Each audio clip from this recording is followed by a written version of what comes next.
My golden retriever Max saved my life, but not in the way you'd think. He didn't pull me from a fire or alert me to a medical emergency. He refused to enter my house for 3 straight days. And when the police finally arrived with a search warrant, what they found hiding in my attic made my blood run cold. My name is Jessica Monroe. I'm 32. I work as a graphic designer from home, and I live alone in a quiet suburban neighborhood in Oregon. Well, not completely alone. I have Max, my 5-year-old golden retriever, who's been my best friend and constant companion for the past 4 years. My younger sister, Vanessa, lives about 2 hours away. She's a nurse, and we talk every single day. She's the person I call when anything goes wrong, big or small. I never imagined I'd be calling her about something like this. If you're watching from somewhere in the world right now, drop a comment and let me know where you're tuning in from. And hit that subscribe button, because this story will change the way you look at your pets forever. 6 months ago, I bought my first house. It felt like the perfect fresh start after my divorce. The house was built in the 1940s, one of those charming older homes with hardwood floors that creak when you walk, and windows that let in the most beautiful morning light. It had character, history, and most importantly, it was mine. The best part was the large attic space on the second floor. I had all these plans to convert it into a home office, somewhere I could work without distractions, and maybe finally organize all the boxes I still hadn't unpacked. My life had fallen into a comfortable routine. I'd wake up around 7, take Max on a long walk through the neighborhood, come back and make coffee while he sprawled out on the kitchen floor. I'd work at my desk in the living room until lunch. Then we'd spend time in the backyard. Max would chase squirrels while I'd sit on the porch steps with my laptop, enjoying the fresh air. Evenings were our time to relax together on the couch, him curled up next to me while I watched TV or read. It was simple, peaceful, and exactly what I needed. Max was the easiest dog I'd ever known. He had his quirks like any dog, but he was predictable. He loved his routine as much as I did. Every morning, same walk route. Every evening, same spot on the couch. He was friendly with neighbors, great with kids, and never caused any trouble. That's why what happened on that Tuesday evening in late September caught me completely off guard. We'd just finished our usual evening walk. The weather was perfect. That early fall temperature where you need a light jacket, but the air still feels warm. Max had been his normal self the entire time, sniffing every tree, wagging his tail at passing joggers, pulling me toward the park like he always did. But when we got back to the house and I opened the front door, Max stopped dead in his tracks. He planted his feet firmly on the porch and refused to move forward. I thought he was being playful at first, maybe wanting to stay outside a little longer. I laughed and tugged gently on his leash. Nothing. I walked inside and called him. He sat down on the porch and stared at me. I grabbed his favorite treats from the kitchen, the ones that usually make him do backflips. I held them right at the doorway. He looked at the treats, looked at me, and then backed away from the door.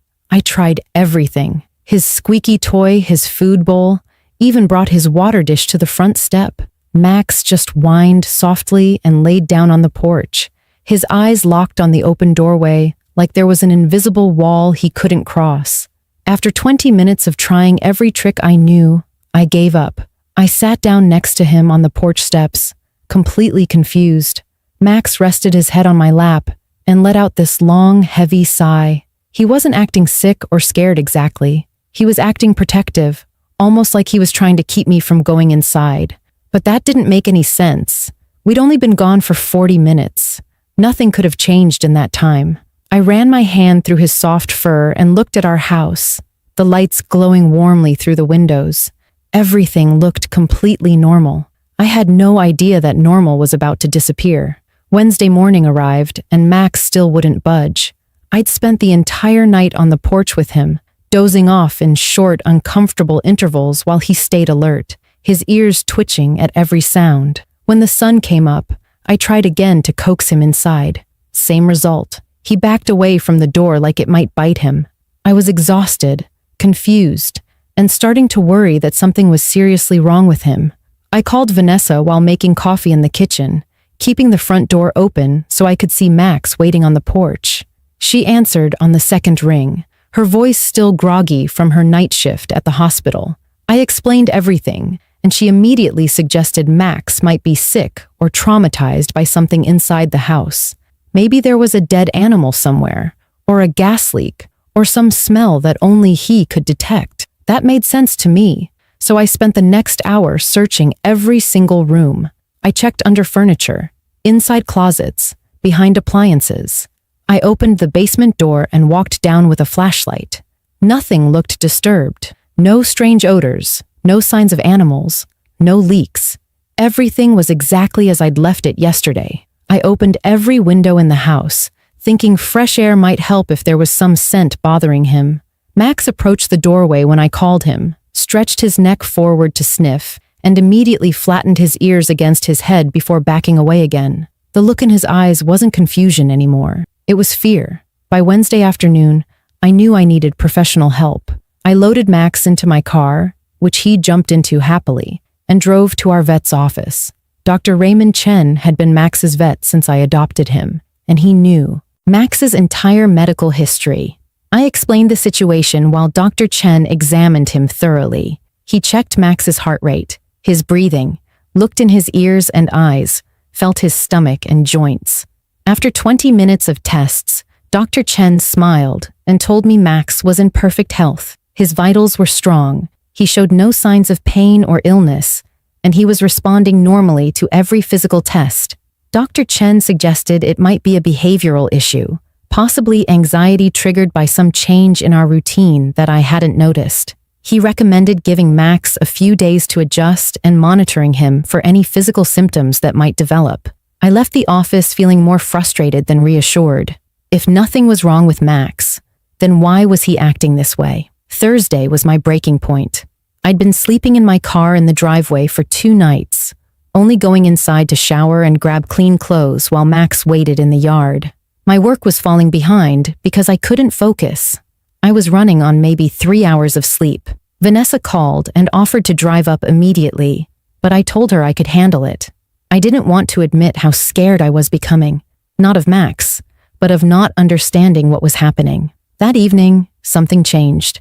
Max stood at the edge of the driveway as the sun was setting, staring up at my house. Specifically, he was staring at the second-floor window, the small window that looked into the attic. He started growling, this low rumbling sound that came from deep in his chest. I'd never heard him make that noise before. The hair along his back stood straight up and his body went rigid. I followed his gaze up to the attic window, but saw nothing except darkness behind the glass. The street was quiet. The neighbors were inside having dinner. And there I stood in my driveway, with my dog growling at my own house like it was haunted. Friday morning, I decided to call an animal behavioral specialist. Before I could even look up phone numbers, I heard a car door slam. 2 people in business casual clothes were walking up my driveway. The woman held up a badge. She introduced herself as Detective Lauren Briggs and her partner as Detective Marcus Wade. They asked if I was Jessica Monroe, if I lived alone, and if I'd noticed anything unusual lately. When I told them about Max refusing to enter the house for 4 days, their faces changed completely. Detective Briggs looked at her partner, then back at me, and asked for permission to search my house. Specifically, she wanted to search my attic. My heart dropped into my stomach. Detective Briggs must have seen the color drain from my face because she immediately asked if we could sit down. We stayed outside on the porch steps with Max between us, and she explained everything in a calm, steady voice that somehow made the words even more terrifying. They'd been tracking a suspect for 3 weeks, a man named Dylan Crow, who was wanted for multiple breaking and entering incidents. Across our county, he wasn't just a regular burglar. He had a disturbing pattern of hiding in the vacant spaces of homes where people lived alone, mostly women. Attics, basements, crawl spaces, anywhere he could stay concealed for days at a time. He would watch the residents, learn their routines, and in 2 confirmed cases, he'd assaulted his victims when he decided the time was right. Detective Wade added that a neighbor, 2 streets over, had reported seeing someone matching Dylan's description climbing onto a roof near my property 4 days ago, on Tuesday afternoon. They'd spent the past day reviewing security footage from homes in the area and found grainy video of a man entering through my attic vent while I was out walking Max. That was around 5 in the evening, right before Max refused to come inside. I couldn't breathe. My hands started shaking so badly that Detective Briggs gently took my phone from me when I tried to hold it. She asked if there was someone I could call, someone who could come stay with me. I managed to whisper Vanessa's name, and Detective Wade dialed the number for me. When my sister answered, I couldn't form words. Detective Briggs took the phone and explained the situation in that same calm voice, while I sat there trying to process what I was hearing. Someone had been living in my attic for 4 days. Someone had been in my house, above my bedroom, while I slept in my car outside because my dog knew. Max knew. Detective Briggs handed my phone back, and I heard Vanessa's voice, high and frightened, telling me she was getting in her car right now and would be there in 2 hours. I just nodded, even though she couldn't see me. Detective Briggs pulled out a consent form and explained they needed my permission to search the property. Her hand was already reaching for her radio to call for backup before I even finished signing my name. Within minutes, 4 more police cars arrived. Officers in uniform gathered on my lawn while the detectives explained the layout of my house. I told them the attic access was in the hallway upstairs, a pull-down ladder that I'd only used once when I first moved in. Detective Wade asked me to stay outside no matter what I heard. Max pressed against my leg, his warm, solid body the only thing keeping me grounded. I watched through my front window as the officers entered my house with their hands on their weapons. I could hear their footsteps moving through the rooms below, then the distinct creak of the stairs as they went up to the second floor. The house I'd loved 6 months ago suddenly looked like a stranger's home, a place where something terrible had been happening while I lived my normal life just feet away from danger. I heard the metallic scrape of the attic ladder being pulled down. Flashlight beams swept across the attic window from inside. There were voices, sharp commands that I couldn't make out clearly, and then more movement, heavy footsteps above, then coming down the stairs, faster than they'd gone up. Detective Briggs stood and positioned herself between me and the house. More police cars arrived with their lights flashing, but no sirens. Max's tail started wagging slightly for the first time in 4 days. He was still tense, but something had shifted in his body language. I realized he was relaxing because he could sense that whatever had been in our house was about to be removed. My dog had been trying to protect me this entire time, and I'd spent 4 days confused instead of terrified, which maybe was a blessing. Because if I'd known what was really happening, I don't think I could have survived the fear. The front door opened, and 2 officers emerged with a man in handcuffs between them. He was thin, maybe mid-30s, with greasy dark hair and clothes that looked like they hadn't been washed in weeks. His eyes scanned the street as they walked him to the patrol car, and for just a second, his gaze landed on me. I felt ice run through my veins. That look wasn't angry or scared. It was familiar, like he knew me, like we'd met before, even though I'd never seen this man in my entire life. Detective Wade pushed his head down as they loaded him into the back seat, and I realized I was holding my breath. Max let out a soft whine and licked my hand. Detective Briggs waited until the patrol car drove away before she came over and sat down next to me on the porch steps. She took a deep breath and asked if I was ready to hear what they'd found. I wasn't sure I was, but I nodded anyway because I needed to know. She explained that the man's name was Dylan Crow, 34 years old, and he'd been living in my attic since Tuesday evening. He had a sleeping bag tucked into the corner behind some boxes, empty food wrappers from granola bars and crackers, plastic bottles that he'd been using as a makeshift bathroom. But the worst part, the part that made Detective Briggs pause and choose her words carefully, was the notebook. Dylan had been keeping detailed notes about me, what time I woke up each morning, when I showered, how long I worked at my desk, what I made for meals, when I went to bed. He'd been watching me through the gaps in the attic floorboards and the air vents.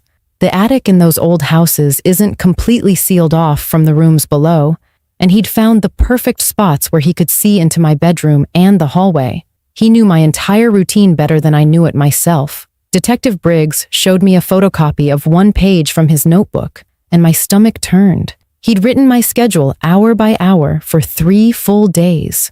He knew I talked to Vanessa every morning at 8.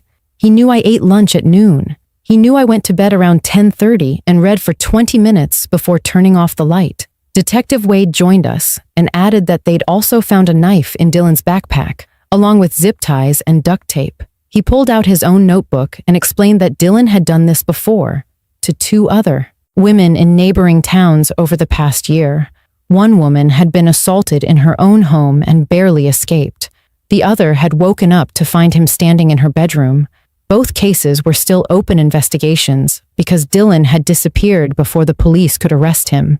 They'd been trying to track him down for months. Detective Wade's voice got quieter when he said that Dylan had written plans in his notebook for Friday night, for tonight, after I would have gone to sleep. He didn't tell me specific details of those plans, and I didn't ask. The look on his face told me everything I needed to know. If Max hadn't refused to enter the house, if I'd forced him inside or taken him to a kennel thinking he was being difficult, I would have been alone in that house for 4 nights, with a dangerous man living 10 feet above my bed, planning when and how to attack me. I couldn't hold it together anymore. I wrapped my arms around Max and sobbed into his fur. He stayed perfectly still and let me cry, occasionally licking my face like he understood I needed him. A car pulled up fast, and Vanessa jumped out before it even fully stopped. She ran across the lawn and pulled both of us into her arms. We sat there on the porch, the 3 of us holding each other, while police officers moved in and out of my house collecting evidence. Detective Briggs told me I'd need to stay somewhere else for a few days while they processed the crime scene. I couldn't imagine ever stepping foot in that house again. Max wagged his tail fully for the first time since Tuesday, sensing somehow that the danger had passed and I was finally safe. I stayed with Vanessa for 2 weeks and honestly couldn't bring myself to even drive past my house during that time. Every time I closed my eyes, I pictured that man in my attic, watching me through the floorboards, listening to my phone conversations, learning everything about my life while I had no idea he existed. Vanessa took time off work to stay with me those first few days because I couldn't sleep. I'd wake up multiple times each night in a panic, convinced someone was in the room. Max slept pressed against me every single night, and his presence was the only thing that helped me feel even remotely safe. The police investigation moved quickly once they arrested Dylan. Detectives found evidence in his belongings that connected him to 4 other cases, not just the 2 they'd originally known about. 4 women who had experienced the same nightmare I almost experienced. 2 of them came forward after hearing about the arrest and shared their stories with investigators. Both mentioned that their pets had acted strangely before the attacks. One woman's cat had refused to stop yowling at the ceiling. Another woman's dog had barked at the basement door for days. They'd both dismissed it as animal behavior and never imagined the real reason behind it. After 2 weeks, I knew I had to go back. Vanessa drove me to the house and we walked through it together with Max leading the way. The police had finished processing the scene and removed all of Dylan's belongings, but I could still feel his presence somehow. The attic felt especially wrong. Vanessa helped me that entire first weekend. We installed a complete security system with cameras on every corner of the house, motion sensors on all the doors and windows, and an alarm that would alert the police directly if it was triggered. We changed every single lock, and I had a contractor come out to permanently seal the attic vent from the outside so no one could ever enter that way again. I couldn't afford to convert the attic into an office anymore after paying for all the security upgrades, but I didn't care. I never wanted to go up there again anyway. The most important change I made was adopting a second dog.